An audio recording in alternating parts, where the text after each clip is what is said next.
नमस्कार दोस्तों, स्वागत है आपका हमारे official YouTube channel GS by sir में। कैसे हैं आप सब? मैं उम्मीद करता हूं स्वस्थ होंगे, मस्त होंगे, अपनी तैयारी में व्यस्त होंगे। बड़ा आज की जो क्लास है ये टेस्ट पेपर जो है 35 है और टेस्ट पेपर 35 में भी 20 क्वेश्चंस लिए गए हैं, जैसे सभी में लिए जाते हैं। तो टेस्ट पेपर 35 में भी 20 क्वेश्चंस हैं और कितने क्वेश्चंस आप लोगों के सही जाते हैं कमेंट के माध्यम से ज़रूर बताइएगा। मैं उम्मीद करता हूँ इससे पहले 34 टेस्ट पेपर हुए हैं, आप लोग उसे नोट डाउन किए होंगे। बेटा एक क्वेरीज है, जो लोग इस टाइम नोट्स बुक कर रहे हैं उनके लिए हम बताना चाहेंगे। एक नाम है प्रिया गौर, याद रखिए प्रिया गौर नाम है, सिटी थाना कानपुर इनका डिटेल्स है, लेकिन इन्होंने मोबाइल नंबर नहीं दिया है। तो प्रिया जी आपसे हम्बल रिक्वेस्ट है कि आप अपना मोबाइल नंबर ज़रूर भेज दीजिए, ठीक है, क्योंकि आपका डाटा पैक हो चुका है। उस पर मोबाइल नंबर ज़रूरी है, कोरियर वाले मोबाइल नंबर लेते हैं। कानपुर पिन कोड इनका है 208002। तो प्रिया गौर जी आपसे विनम्र निवेदन है कि आप अपना जो है पिन कोड नंबर भेज दीजिए। ऐसे एक पार्सल है हरमनपाल सिंह का। हरमनपाल सिंह संत रविदास नगर से हैं, उत्तर प्रदेश से। इन्होंने अपना फ़ोन नंबर नहीं दिया है, आप फ़ोन नंबर अपना दे दीजिए हरमनपाल जी। और विदाउट फ़ोन नंबर कुरियर वाला आपसे संपर्क नहीं कर पाएगा, इसलिए फ़ोन नंबर देना ज़रूरी है। आपसे भी रिक्वेस्ट है कि आप दे दीजिएगा। अगला नाम आता है दीपक कुमार का। दीपक कुमार ये जो है चंदौली डिस्ट्रिक्ट से हैं और इन्होंने अपना जो है पिन कोड नंबर नहीं दिया है, ठीक है। तो चंदनपुर डिस्ट्रिक्ट चंदौली से नहीं है, ये जो है दीपक कुमार जी हैं बिजनौर से, याद रखना है बिजनौर से। तो दीपक कुमार जी बिजनौर से हैं, इन्होंने अपना बुक किया है। फ़िलहाल इनका मोबाइल नंबर तो है लेकिन इनका पिन नंबर नहीं है। पिन नंबर अपना भेज दीजिए, नहीं तो आपसे संपर्क किया जाएगा दीपक जी, ठीक है। तो ये 3 ज़रूरी जानकारियाँ थी, हमने कहा बता दें, पहले लोग इस पर थोड़ा सा अमल करें और उनके पास पहुँचे। ज़्यादा से ज़्यादा नोट्स जो है पर डे निकल रही हैं बेटा, तो अब जो है जो वो वाली समस्या थी वो लगभग हमें लग रहा है सॉल्व हो गई है, क्योंकि ये वाला दूसरा जो कुरियर वाला आया है कुछ सही लग रहा है हमें। ये राइट टाइम एक तो डाटा उठा रहा है और डिस्ट्रीब्यूट करने के लिए बोल रहा है। मेन बात ये है कि डाटा थोड़ा तो जाता नहीं है, लगभग 125 डाटा कल गया। पहले वाला आता था वो 70 से ज़्यादा ले ही नहीं जा पाता था, 70-75 कल जो कुरियर वाला है 125 ले गया और जो है आज ले जाएगा 150। कल की डेट में भी ऐसे, ये प्रीवियस में भी ऐसे 70-60 ही ले जा पाता था। इसकी क्षमता भी कम थी, दूसरी बात है ये टाइम से काम नहीं किया, ये बहुत दिनों तक रखा। 2 से 3 दिनों में आपके पास जो है पूरा डाटा पहुंच जाएगा, नोट्स आपकी पहुंच जाएगी। आप नोट्स जो है 4 से 5 बार पढ़िएगा बेटा। नोट्स जो है थोड़ी मोटी तो हो गई है लेकिन उसमें सब कुछ समाहित है, तो उसे छोड़ना नहीं है। आइए हम लोग टेस्ट पेपर पे बात करते हैं। टेस्ट पेपर 35 में भी 20 क्वेश्चंस हैं सभी की भांति, और 20 क्वेश्चंस में कितने क्वेश्चंस आपके सही बन रहे हैं ये कमेंट बॉक्स में छापना है। पहला क्वेश्चन जो लिया गया बेटा, पहला क्वेश्चन कहा जा रहा है कलाकार सामंजस्य उत्पन्न कर सकता है रेखाओं द्वारा, रंगों द्वारा, रूपों द्वारा या फिर उपयुक्त सभी। तो बेटा कलाकार को अगर सामंजस्य उत्पन्न करना है तो क्या ऑप्शंस लेगा? रेखा भी लगाएगा, रंगों को भी लगाएगा, रूपों को भी देखेगा, उसके बाद यानी उपयुक्त सभी से कलाकार सामंजस्य उत्पन्न करता है। तो राइट आंसर डी बन जाएगा। प्रश्न संख्या 2 की बात करते हैं। पूछा गया कामसूत्र में कला को किन नाम से संबोधित किया गया है? तो बेटा कामसूत्र में जो आप जानते होंगे किसकी रचना है, वात्स्यायन कृति है। तो इसमें जो है कला को किस नाम से देखा गया है? आलेख्य, रूपभेद, शिल्प या फिर आकृति। तो बेटा कामसूत्र में जो दर्शाया गया है कला के लिए शब्द वो है आलेख्य। आलेख्य के लिए कला जाना जाता है। राइट आंसर ए के साथ बन रहा है। प्रश्न संख्या 3 की तरफ बढ़ते हैं। पूछा गया 2 बिंदुओं के मध्य की दूरी को कहते हैं, क्या कहते हैं बेटा? आकार, संयोजन, लय या फिर रेखा। तो 2 बिंदु हैं, इनके बीच की दूरी क्या कहलाएगी? सदैव रेखा कहलाएगी। राइट आंसर सी के साथ बन रहा है। प्रश्न संख्या 4 की बात करते हैं बेटा, बहुत महत्वपूर्ण क्वेश्चन आ गया, वनडे एंट्रेंस में इतना बार पूछा गया है, बिल्कुल फिक्स होता है क्वेश्चन। भारतीय झंडे में प्रयुक्त चक्र का रंग क्या है? पार्शियन ब्लू है, अल्ट्रा मैरी ब्लू है, नेवी ब्लू है या फिर काला ब्लू है। अक्सर लोग गलत करके आएंगे। चक्र का रंग कैसा है बेटा? नीला तो सब जानते हैं, लेकिन कैसा नीला है? तो नेवी ब्लू है, यानी नेवी नीला है। राइट आंसर जो है डी के साथ बैठेगा, D is the right answer. 24 तीलियाँ हैं, ये भी याद रखना है। नेक्स्ट प्रश्न संख्या 5 की बात करते हैं। पूछा गया लाजवर्द यानी लापिस लाजुली का रंग क्या है। तो लाजवर्द का रंग क्या है बेटा, प्रखर लाल है, फ्लोरेस्टो हरा है, तीव्र नीला है या फिर मटमैला लाल है। तो लाजवर्द का जो रंग माना जाता है बेटा वो तीव्र नीला माना जाता है। तो तीव्र नीला है, राइट आंसर बी के साथ हो जा रहा है, B is the right answer. Next प्रश्न संख्या 6 की तरफ बढ़ते हैं और 6 में पूछ लिया गया कि प्राविधिक कला कहलाती है। प्राविधिक कला क्या है बेटा, सामान्य रचना आकार वाला या निर्मेय वाला या प्रमेय वाला या फिर इनमें से कोई नहीं। तो प्राविधिक कला क्या कहलाती है बेटा, निर्मेय की कला को हम लोग प्राविधिक कला के नाम से जानते हैं। तो निर्मेय की कला, राइट आंसर भी हो जा रहा है। प्रश्न संख्या 7 की बात करते हैं। पूछ लिया गया वह कौन सा तत्व है जिसके अभाव में चित्र रचना संभव नहीं है। तो वह कौन सा तत्व है जिसमें चित्र बनाना असंभव हो जाएगा।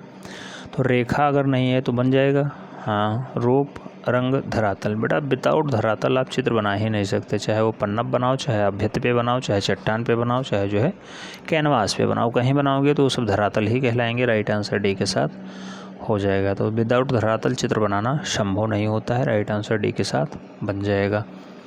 प्रश्न संख्या 8 की बात करते हैं। पूछा गया है बंगाल के समकालीन कलाकार का नाम बताइए। तो बंगाल के समकालीन कौन रहा है बेटा, जी.आर. संतोष रहे हैं, के.सी.एस. मणिक्कर रहे हैं, लक्ष्मण पे रहे हैं या फिर गणेश पांडे रहे हैं।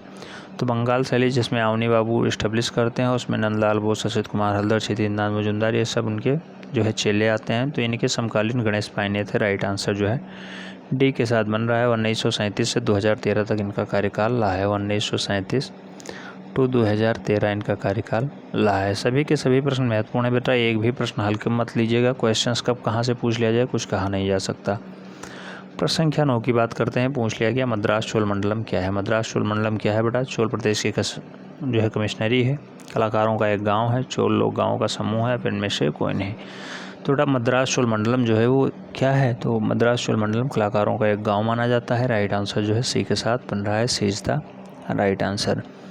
प्रश्न संख्या 10 की तरफ बढ़ते हैं। 10 में कहा गया कलकत्ता ग्रुप की स्थापना किस वर्ष हुई है। 1935 में, 1943 में, 1940 में, फिर 1948 में। थोड़ा जो कलकत्ता ग्रुप है वो कब अस्तित्व में आता है, 1943 में अस्तित्व में आता है। 1943 राइट आंसर सी के साथ बन रहा है, C is the right answer. Notes launch करके हमने बहुत बड़ी गलती की है, आज हमें एहसास हो रहा है। 500 पेज का नोट्स है, 500 रुपये में दिया जा रहा है, उसके बाद इतना ज़्यादा टेंशन लिया जा रहा है, समझ में नहीं आ रहा है हो क्या रहा है। पूरा दिन दौड़ भाग की ज़िंदगी है, पूरा दिन फ़ोन कॉल्स उठाना, फर्जी के फ़ोन कॉल्स उठाना और जो है यही दिखाना। पता नहीं कैसे किसके बहकावे में आकर के हमने लॉन्च किए। बहुत अच्छा था जो PDF हम शेयर कर दिया करते थे और कोई दिक्कत नहीं होती थी। आराम से जो बच्चे एडमिशन लेते थे PDF पाते थे, वो चाहे नोट्स निकलवाएं या फिर PDF ही पढ़ लें, वो उनके ऊपर डिपेंड करता था। बहुत सारे लोग इसमें भी कमेंट करते हैं कि 500 पेज का नोट्स 500 में काहे दिया जा रहा है। सर्वोच्चवाद का उदय हुआ था फ्रांस में, इटली में, जर्मनी में और रूस में। बेटा सर्वोच्चवाद का जो उदय है वो मॉस्को रूस में होता है। आप जानते होंगे सर्वोच्चवाद 1913 में उभर करके सामने आता है। तो कहाँ पे आता है, मॉस्को रूस में आता है 1913 में। ठीक है, तो राइट आंसर डी बन रहा है। प्रश्न संख्या 12 की बात करते हैं। पूछा गया प्रस्तुतिकरण किस कला आंदोलन से जुड़ा हुआ है। दादावाद से, फोटोग्राफी से, व्यंजनावाद से, फिर नाइट सफ़र, स्पेशो आर्ट से। थोड़ा जो प्रस्तुतिकरण है वो मूल रूप से किस कला आंदोलन का हिस्सा रहा है, तो वो दादावाद का हिस्सा रहा है। राइट आंसर ए के साथ बन रहा है, A is the right answer. प्रश्न संख्या 13 की बात करते हैं। पूछा गया सबसे प्रसिद्ध पाप कलाकार कौन है। बेटा जेम्स पोलाक हैं, वासारेली हैं, पाल क्ले हैं या फिर एंडर वारहोल हैं। तो बेटा सबसे प्रसिद्ध जो पाप कलाकार के नाम में शुमारी है वो है एंडी वारहोल। तो एंडी वारहोल सबसे बढ़िया और सबसे अच्छे जो हैं पाप कलाकार माने जाते हैं। राइट आंसर सी के साथ हो जा रहे हैं, सी इज़ द राइट आंसर।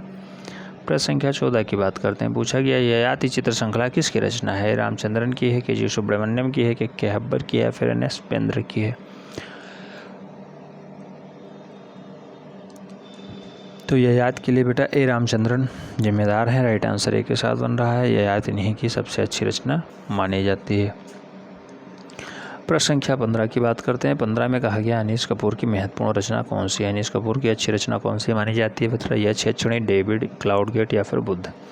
तो अनीस कपूर की जो अच्छी रचना मानी जाती है बेटा उसका नाम है क्लाउड गेट। राइट आंसर जो है क्लाउड गेट बनेगा, यानी C is the right answer.